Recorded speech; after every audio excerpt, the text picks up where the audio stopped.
Hello, and welcome to the Episcopal Church of St. James the Less online. So, during this stay-at-home pandemic time, one of my unexpected pleasures has been reading through a poetry anthology most nights at bedtime. And one thing I've noticed as I've been skipping around is that several of these poets also appear in our hymnal 1982.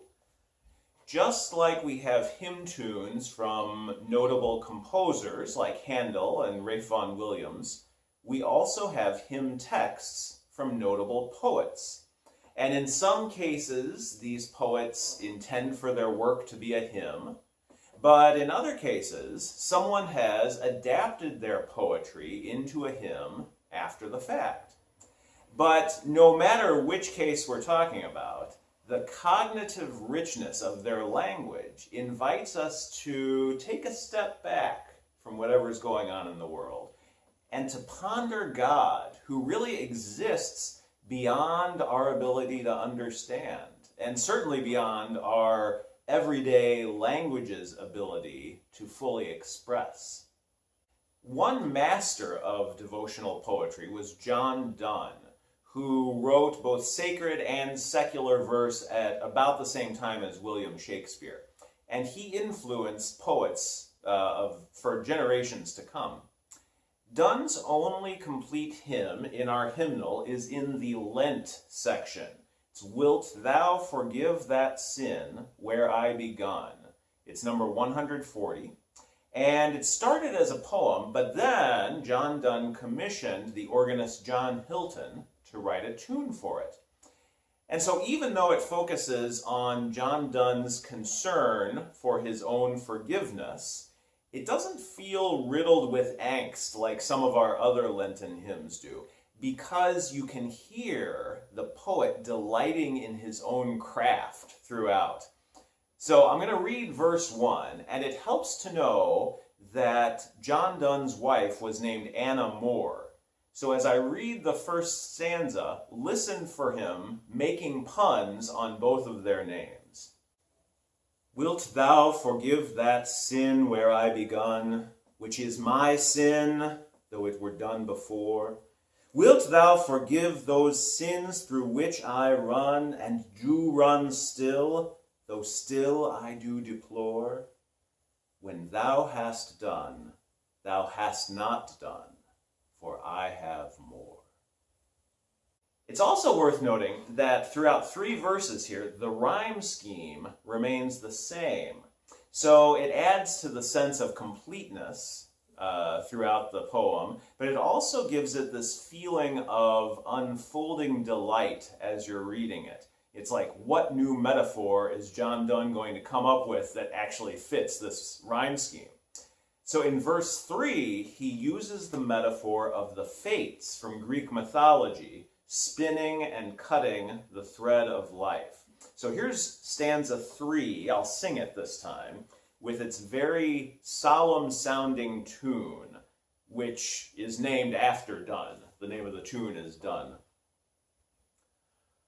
I have a sin of fear that when I've spun my last thread I shall perish on the shore.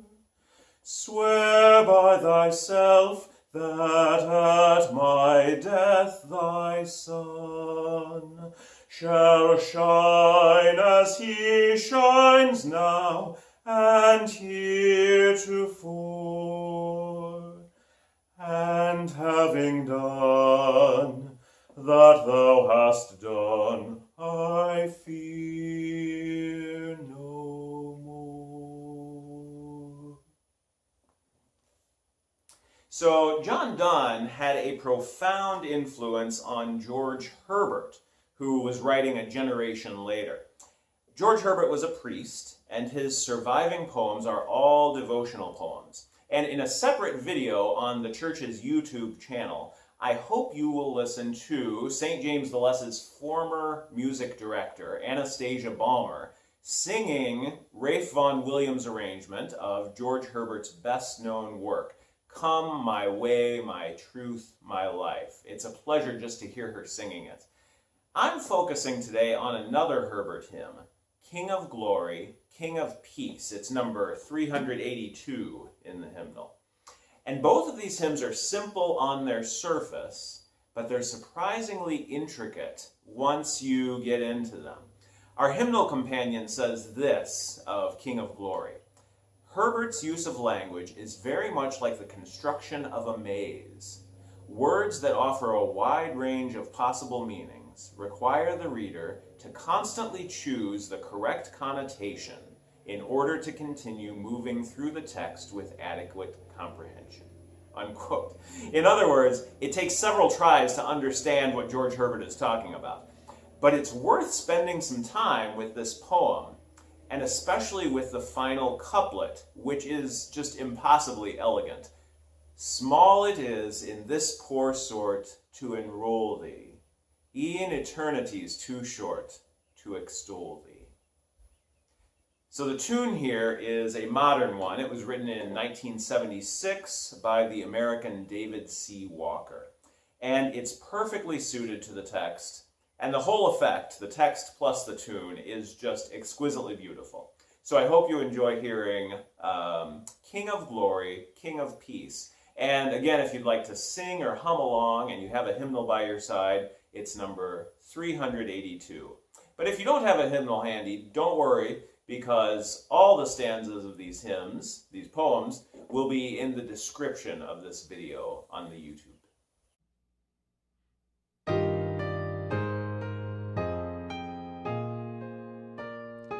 King of glory, King of peace, I will love thee, and that love may never cease. I will move thee. Thou hast granted my request, thou hast heard me, thou didst note my working breast, thou hast spared me. Wherefore with my utmost heart I will sing thee, and the cream of all my heart I will bring thee. Though my sins against me cried, thou didst clear me, and alone when they replied, thou didst hear me.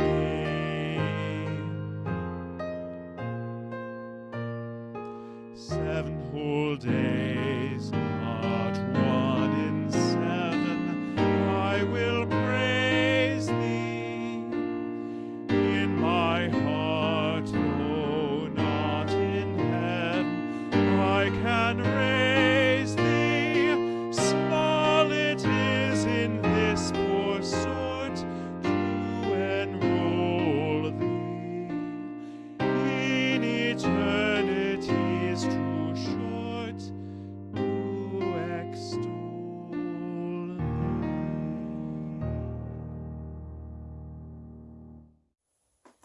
So both John Donne's and George Herbert's poems were poems that became hymns. About 100 years later, in the mid-1700s now, there was an English hymn revolution in the form of Isaac Watts, who popularized this idea of original hymns that weren't paraphrases of biblical poetry like the Psalms. They were just straight from the pen of their creators. Following in his footsteps were John Newton, who wrote Amazing Grace, and William Cowper, who was a poet who had been institutionalized for his depression. And in the asylum, Cowper became an evangelical Christian. And after his release, he collaborated with John Newton on the pivotal hymn collection called Only Hymns. I talked about this several months ago when I was discussing the hymn There is a Balm in Gilead, which also had its origin in this Only Hymns book. by and large, Cooper's poems didn't become hymns. Cooper was a poet who also wrote hymns. And in the preface to this collection, John Newton spelled out the difference between poems, which he called odes, and hymns. And he says, "There is a style and manner suited to the composition of hymns, which may be more successfully, or at least more easily attained by a versifier than by a poet. They should be hymns, not odes, if designed for public worship, and for the use of plain people. Perspicuity, simplicity, and ease should be chiefly attended to, and the imagery and coloring of poetry, if admitted at all, should be indulged very sparingly and with great judgment." Unquote. So in other words, hymns should be simple. They shouldn't be John Donne and George Herbert. These hymns were meant to feel modern and to speak directly to younger Christians. They were sort of the contemporary praise and worship music of their day. So in a hymn like Cooper's "Sometimes a Light Surprises," which is number 667 in the hymnal, you still have very effective metaphors, but with far less ambiguity than what we heard earlier in Donne and Herbert. So here's the first verse of "Sometimes a Light Surprises." "Sometimes a light surprises the Christian while he sings. It is the Lord who rises with healing in his wings. When comforts are declining, he grants the soul again a season of clear shining to cheer it after rain." You can hear how this hymn also has a more regular meter. You could, if you wanted, sing it to the tune of "Amazing Grace." I will do so. "Sometimes a light surprises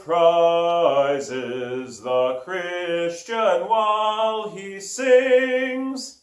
You get the picture. And that's true of most of the only hymns. They follow that very regular, unambiguous meter. The final verse of this hymn uses a familiar lyrical device that you hear in songs throughout the ages. The first half of the verse lists all the bad things that might happen in the future. And the second half says, "Don't worry, I've got you." In this case, I've got God. You hear the same thing in "Stand By Me" by Ben E. King, or if you know the Dwight Yoakam song, "I Got You," same thing. All this bad stuff could happen, but it won't because I've got you, God, in this case. Here's the fourth verse. "Though vine nor fig tree neither their wonted fruit should bear, though all the field should wither, nor flocks nor herds be there, yet God the same abiding, his praise shall tune my voice. For while in him confiding, I cannot but rejoice." So, that's a good one. And William Cooper has several other hymns, I think from the only hymns, scattered throughout our hymnal. So they're worth looking up. Finally this week, moving back to America, we've got a real oddity from the abolitionist poet John Greenleaf Whittier. So in 1872, Whittier wrote a 17-stanza poem called "The Brewing of Soma," about these ancient priests brewing a hallucinogenic drink called soma that was meant to get them in touch with the divine. And in this poem, everyone in the village is getting drunk on this soma. They're soaring up to heaven, and then they come crashing back down to earth. And Whittier does not approve of any of this. And in my favorite stanza, he describes some of the wanton soma-influenced acts that are going on in this village. "The desert's hair-grown hermit sunk the saner brute below. The naked santon, hashish drunk, the cloister madness of the monk, The Faker's Torture Show. It's quite a scene. Whittier goes on to accuse modern Christians of also chasing sensual delights, just like these ancient soma-making priests. So here's the next stanza. And yet the past comes round again, and new doth old fulfill. In sensual transports, wild as vain, we brew in many a Christian fane the heathen soma still. And then, in the next stanza, he begs God for forgiveness, and this may sound familiar. Dear Lord and Father of mankind, forgive our foolish ways. Reclothe us in our rightful mind. In purer lives thy service find. In deeper reverence praise. And that stanza, along with the four that follow it, turned into number 653 in our hymnals. Dear Lord and Father of mankind. We typically sing it to the majestic tune Repton by Charles Perry, which creates this odd dissonance between text and tune because as the text goes on, it gets quieter, not louder like most majestic hymns tend to do. It's meant to contrast all that soma-induced wildness of these ancient priests until we end by invoking the still small voice of calm. So, in just a moment, I will sing Dear Lord and Father of Mankind. But first of all, thanks for joining me this week. I hope you have the opportunity in your own life to hear that still small voice of calm. And I can vouch that reading some poetry helps. And as we've seen, if you don't have any poetry books sitting around at hand, you can always pick up a hymnal. So here is Dear Lord and Father of Mankind, stanzas 1, 2, 4, and 5.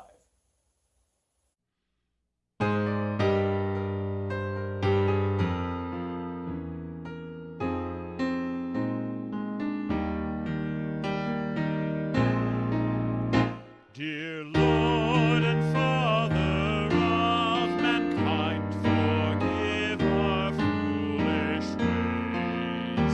Reclothe us in our rightful mind. In purer lives thy service find. In deeper reverence praise. In deeper reverence praise. In simple trust like theirs who heard beside the Syrian sea, the gracious calling of the Lord, let us like them without a word rise up and follow thee, rise up and follow thee. Drop thy still dews of quietness till all our striving cease. Take from our souls the strain and stress, and let our ordered lives confess the beauty of thy peace, the beauty of thy peace. Breathe through the heats of our desire thy coolness and thy balm. Let sense be dumb, let flesh retire. Speak through the earthquake, wind and fire. O still small voice of calm, O still small